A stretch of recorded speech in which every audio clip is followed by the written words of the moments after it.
datang ke tempat yang sangat mulia ini untuk menunaikan sholat subuh berjamaah. Mudah-mudahan semua amal ibadah kita, ruku, sujud, tasbih, tahmid, takbir kita, ini Allah Subhanahu wa Ta'ala berkenan untuk menerima di sisinya sebagai ibadah. Amin ya rabbal alamin.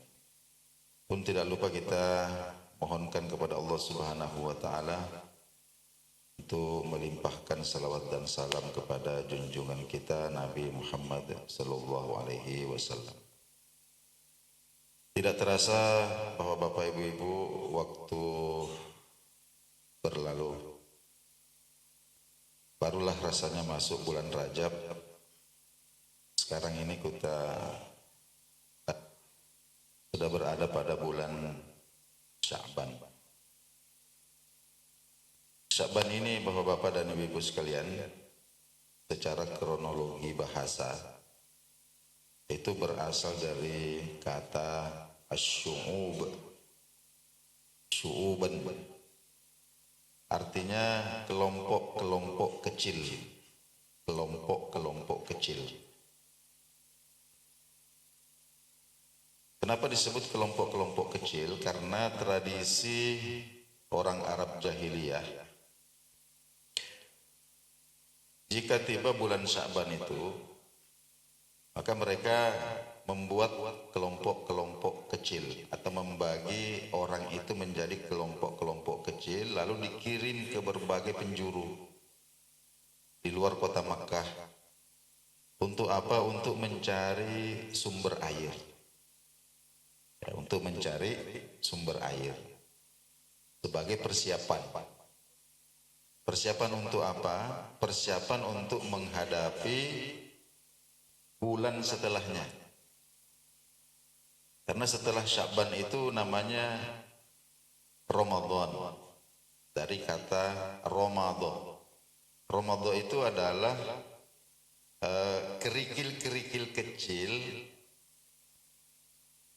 yang terkena sengatan matahari yang sangat terik, sampai kalau diinjak itu lompat-lompat kita karena panasnya. Jadi setelah syu'ub itu ada Ramadan, ada bulan yang sangat panas, terik, kering. Nah itulah kemudian saking keringnya itu kemudian dijadikan namanya ini sigot mubalaghah istilahnya kalau dalam ilmu tata bahasa Arab itu superlatif dalam bahasa Indonesia. Nah, ditambahi alif dan nun. Jadi Ramadan. Ramadan itu sangat panas, sangat terik. Nah, jadi kemudian nama-nama bulan ini tidak dirubah oleh Nabi Sallallahu Alaihi Wasallam. Hanya saja kemudian maknanya ini diarahkan kepada pengertian yang lebih mengarah kepada hal-hal yang spiritual. Nah, jadi tadi kalau Sya'ban itu digunakan untuk mengumpulkan air, mencari sumber air, kemudian mengumpulkan air sebagai persiapan untuk menghadapi bulan yang terik, panas. Nah, ini kemudian para ulama kita mengatakan bahwa bulan Sya'ban itu adalah waktu yang paling tepat untuk kita melakukan apa istilahnya itu warming up, pemanasan untuk menghadapi bulan suci Ramadan. Jadi hadirin hadirat rahimakumullah, Ramadan ini sudah di ambang pintu.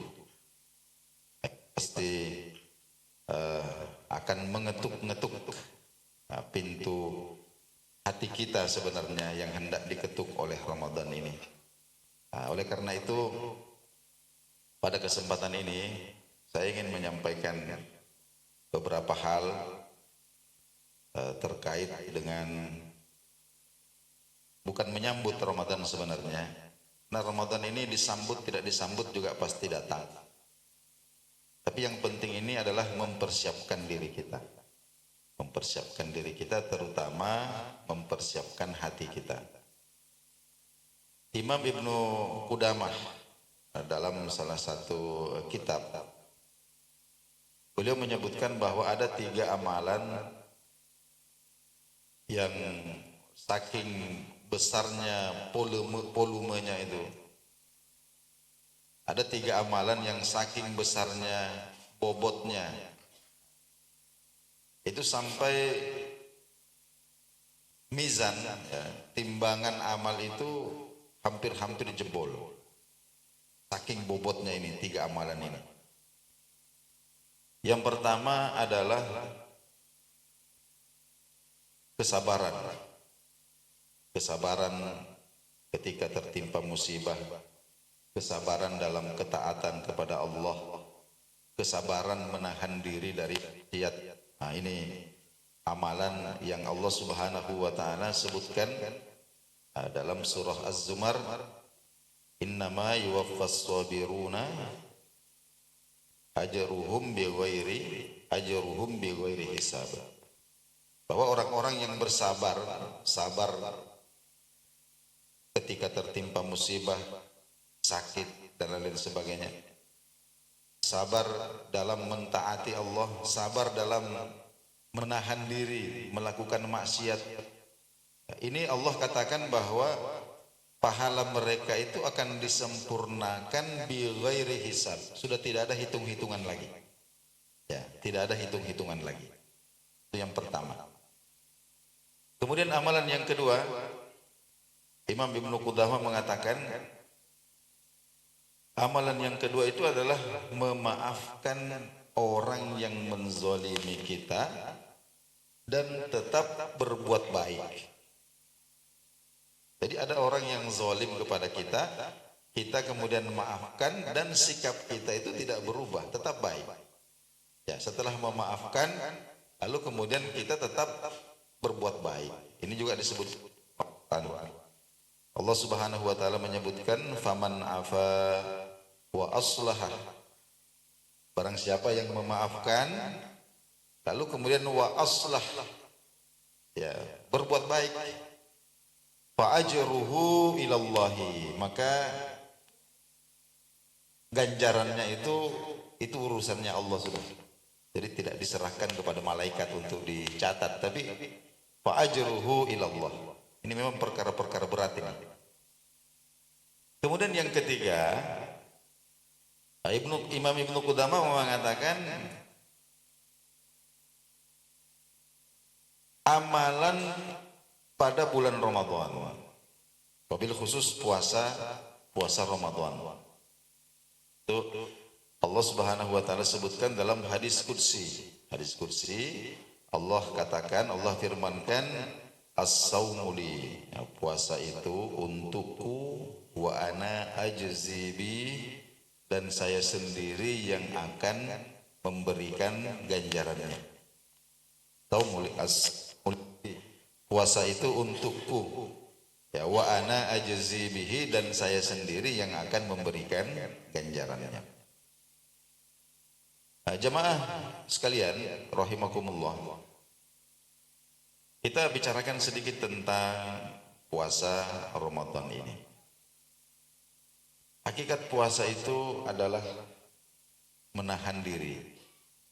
Menahan diri dari hal-hal yang buruk. Jadi kalau sebelum Ramadan itu kita sering lalai, tidak bisa menahan diri. Nah, begitu Ramadan masuk, kita itu dituntut untuk menahan diri, menyembunyikan.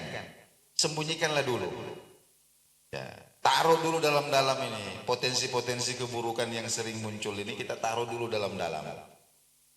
Nah, itu aslinya puasa itu begitu. Disimbolkan kemudian dengan tidak makan, tidak minum, kan begitu. Tidak makan dan tidak minum. Tapi kalau kita itu tidak makan dan tidak minum, tapi masih maksiat di bulan Ramadan, Allah Subhanahu wa taala katakan dalam hadis qudsi, saya tidak butuh lapar dan dahaganya. Saya tidak membutuhkan, saya tidak ada hajat kepada lapar dan dahaganya kalau keburukan-keburukannya itu masih ditampakkan. Masih ditampakkan. Jadi kita sembunyikan dulu. Kita sembunyikan dulu. Itu sebenarnya makna daripada siyam. Jadi katmus sayyiati, menyembunyikan yang buruk-buruk, tampakkan dulu yang baik-baik. Kita latih 1 bulan itu. Dan tentu hadirin sekalian, ini membutuhkan persiapan.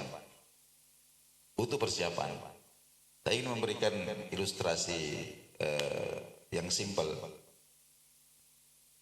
Kalau 1 bulan yang akan datang di kota Seru ini ada lomba maraton. Tidak usah 10 kilo lah.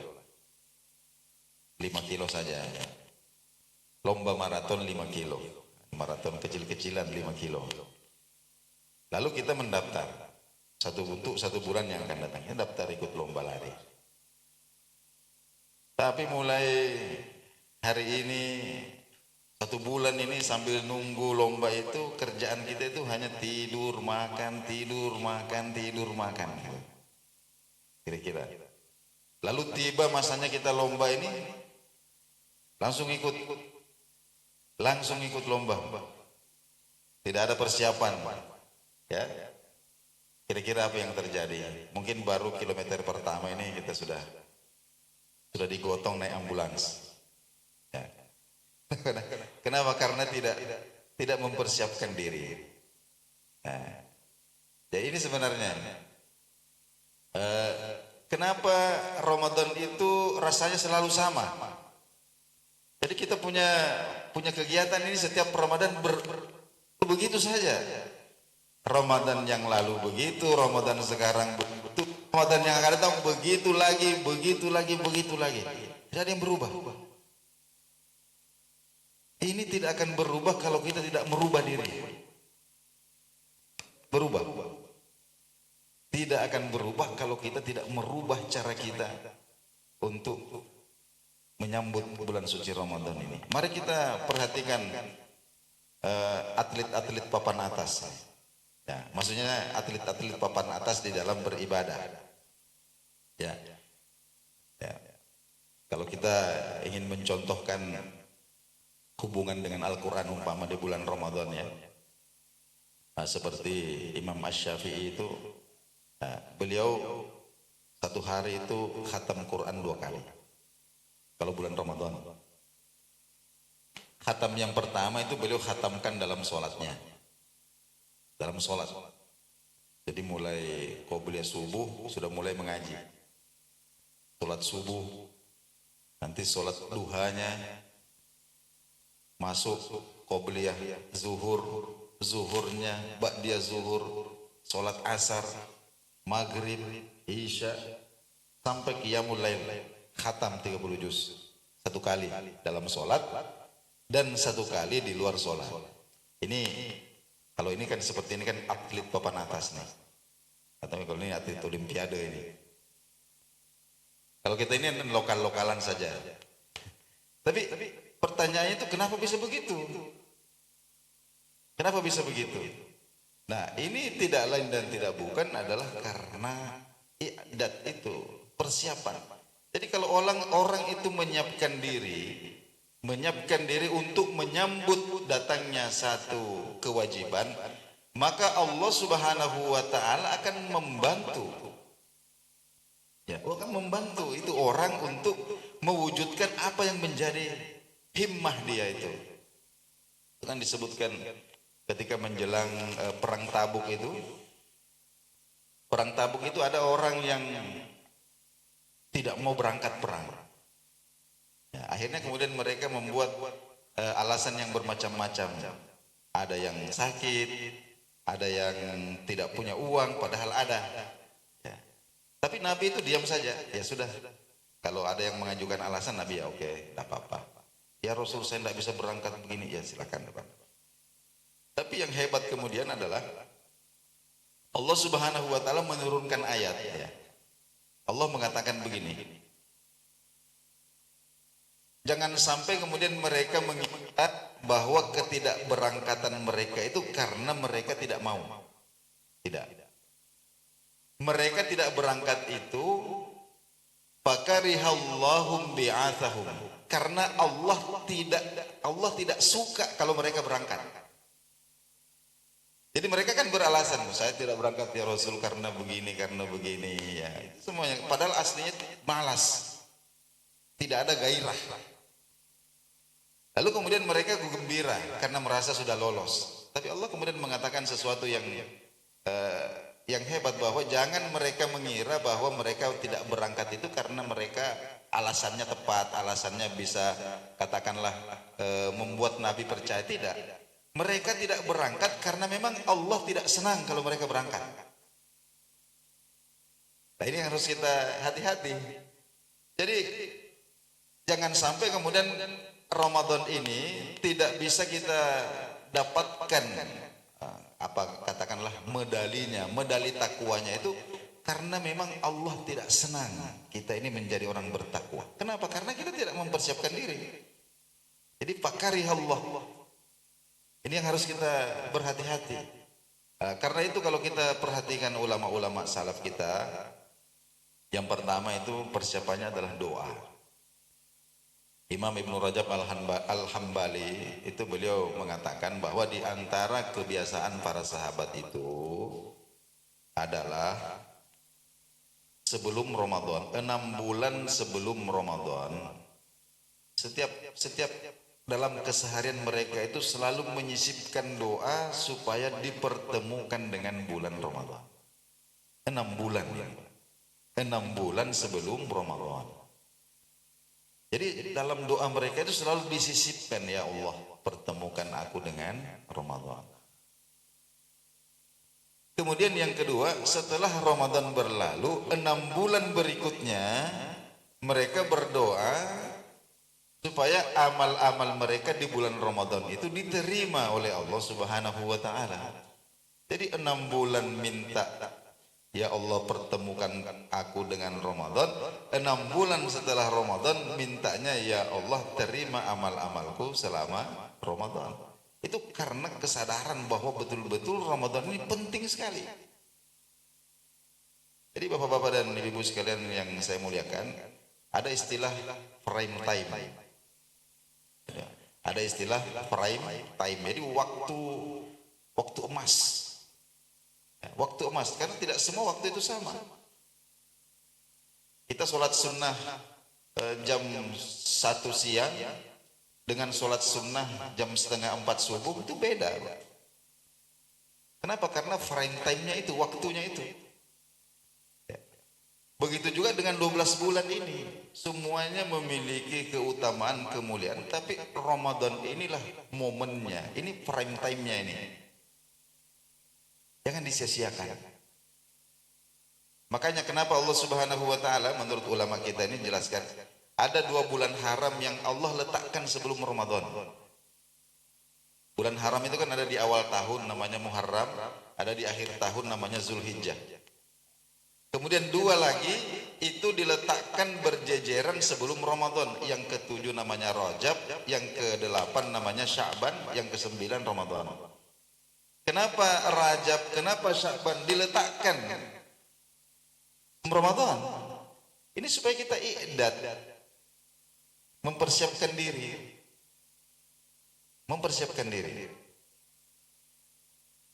Nah, jadi itu persiapan pertama, doa. Jadi insya Allah ini 27 hari tidaklah terlambat kiranya. Kalau ulama salaf kita itu 6 bulan. Kalau kita ini alhamdulillah masih ada kesempatan 27 hari untuk berdoa kepada Allah agar dipertemukan dengan Ramadan. Jadi ada logika sederhana seperti ini Bapak-bapak dan Ibu sekalian. Kalau Ramadan kita tidak bisa, kapan lagi? Ini ditanyakan nih. Kalau Ramadan kita belum bisa, itu kapan? Maunya kapan? Logikanya sederhana begini. Kalau di depan Ka'bah ada orang sholat tidak bisa khusyuk, itu bisa khusyuk itu di mana kira-kira? Kalau sudah sholat di depan Ka'bah ini, kok belum ada apa namanya, belum bisa tawajuh, itu kira patut ditanyakan di mana bisanya. Jadi momennya ini sudah luar biasa. Ya, kalau kita di depan raudhah, kok mata kita ini belum bisa meneteskan air mata rindu kepada Nabi Shallallahu Alaihi Wasallam, itu kira-kira kapan? Ini perlu kita tanyakan. Jadi kalau Ramadan ini kita masih begitu-begitu saja, ya kapan? Jangan nunggu mati. Mati itu sudah tak bisa diulang lagi. Ya sudah. Nah, jadi ini kita betul-betul bulan suci Ramadan ini sudah ada di ambang. Kita persiapkan diri kita. Pertama dengan persiapan doa. Yang kedua, Nabi Shallallahu Alaihi Wasallam di bulan Sya'ban ini banyak berpuasa. Banyak berpuasa. Puasa. Ya, itu banyak sekali hadis sampai kepada kita. Hampir semua hari-hari di bulan Sya'ban Nabi Shallallahu Alaihi Wasallam berpuasa.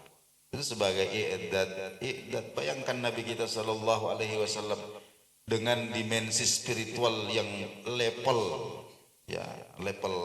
arsy sudah itu. Tapi beliau masih menyiapkan diri dengan berpuasa hampir full pada bulan Sya'ban itu. Ya. Kemudian yang kedua, hubungan kita dengan Al-Quran. Hubungan kita dengan Al-Quran. Ini kita mulai hari ini kita perbaiki. Ya, setiap hari mata kita ini sering-sering melihat mushaf. Kalau belum bisa baca, lihat-lihat saja dulu. Lihat-lihat saja dulu. Ya. Kenapa? Karena pemilik Ramadan itu sebenarnya Al-Quran. Ya, aslinya. Pemilik Ramadan yang hakiki itu adalah Quran. Allah Subhanahu wa taala katakan syahrul Ramadan alladzi unzila fihi al-Qur'an. Ya. Jadi pemilik Ramadan itu adalah Al-Qur'an. Nah, kalau kita tengok cerita-cerita ulama salaf kita itu, ada yang namanya Imam Al-Qulyubi, beliau salah seorang mufti Syafi'i. Beliau ini berdagang minyak wangi di pasar. Kalau sudah masuk bulan Sya'ban, toko tutup. 2 bulan, Sya'ban, Ramadan. Nanti Syawal baru buka tokonya. Saya tidak mengatakan tutup toko, tidak.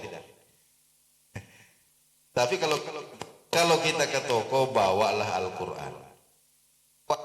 Bawa saja dulu, lihat-lihat. Mudah-mudahan nanti ada, ya, sambil katakanlah menunggu ada transaksi, buka-buka Al-Quran. Minimal kalau kita bawa Quran ke toko itu, ya, itu toko kita itu juga ada jadi saksi juga. Oh, kita pernah baca Quran di situ. Ya. Nah, kemudian minimal kalau Quran itu selalu ada, maka kita itu selalu berada dalam keadaan yang suci, selalu punya wudu. Ya, selalu punya wudu. Kemudian kalau kita baca Quran itu tidak enak rasanya kalau kita kok baca Quran kok tidak pakai kopiah. Dan afdol rasanya kalau kita baca Quran ini kok pakai baju-baju. Jadi banyak sekali kemudian manfaat-manfaat yang akan ditarik oleh kebersamaan kita dengan Al-Quran itu. Terutama pada bulan suci Ramadan. Kita mulai targetkan sekarang. Minimal Ramadan nanti ini saya bisa makhraj umpama. Ya, kita belajar makhraj saja dulu. Ya, di mana ini menyebutkan huruf-hurufnya. Atau minimal Fatihah saya bisa fasih. Atau mungkin yang sudah di level-level sudah mulai ada hafalan-hafalan. Itu mulai menghafal juz amma dan lain sebagainya. Ya.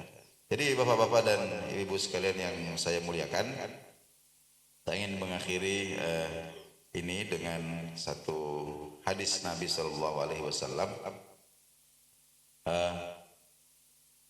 Kita sering mendengarkan hadis ini. bahwa Nabi Shallallahu Alaihi Wasallam ya pernah naik berkhutbah.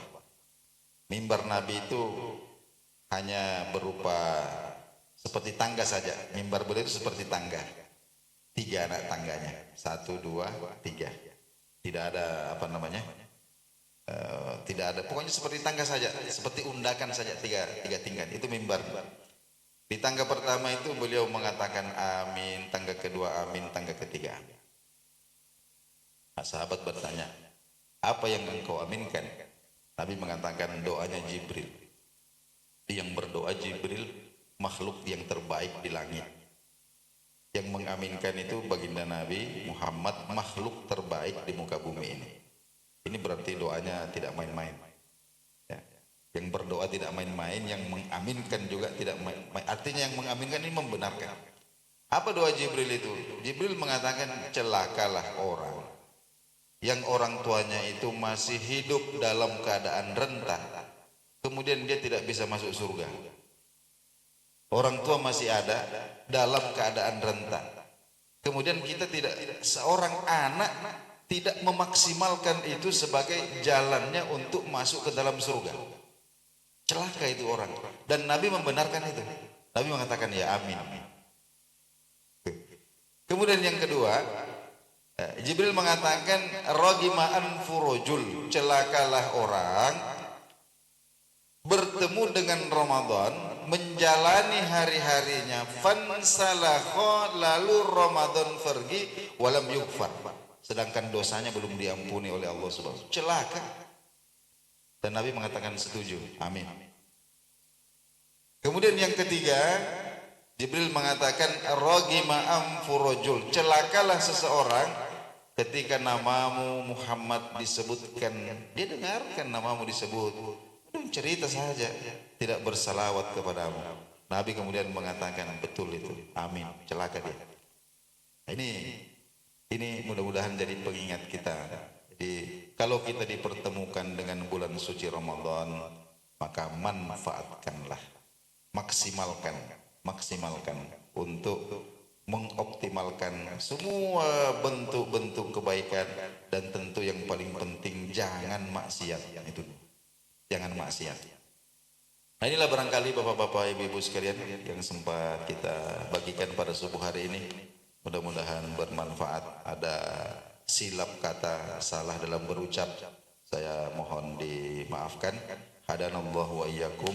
Wassalamualaikum warahmatullahi wabarakatuh. Waalaikumsalam warahmatullahi wabarakatuh. Jemaah sekalian, ibu-ibu, bapak sekalian, demikian penyampaian materi pengajian pada pagi hari ini. Semoga insya Allah kita semua mendapatkan bekal atau ilmu untuk kita maksimalkan dalam kehidupan kita, terkhusus di bulan Sya'ban, lebih khusus lagi ketika kita berada di bulan Ramadan nanti. Demikian jemaah sekalian, ibu-ibu, terima kasih banyak atas kesiapannya untuk senantiasa persiapkan hidangannya. Insyaallah kita saling mendoakan, mudah-mudahan selalu berada dalam keberkahan dan ridha Allah Subhanahu wa taala. Dan terkhusus kepada Pak Kiai, mudah-mudahan senantiasa diberikan kesehatan, kekuatan lahir dan batin, sehingga kita senantiasa pula mendapatkan, mengharapkan rahmat rohani. Dan seluruh jamaah sekalian, saya tak lupa menyampaikan banyak terima kasih, dan kita sudahi pengajian kita ini dengan sama-sama membaca hamdalah dan doa kafaratul majelis. Alhamdulillahirabbil alamin, subhanakallahumma bihamdik, asyhadu an la ilaha illa anta, astaghfiruka wa atubu ilaik. Wa minkum wasabiqul khairat. Wassalamualaikum warahmatullahi wabarakatuh.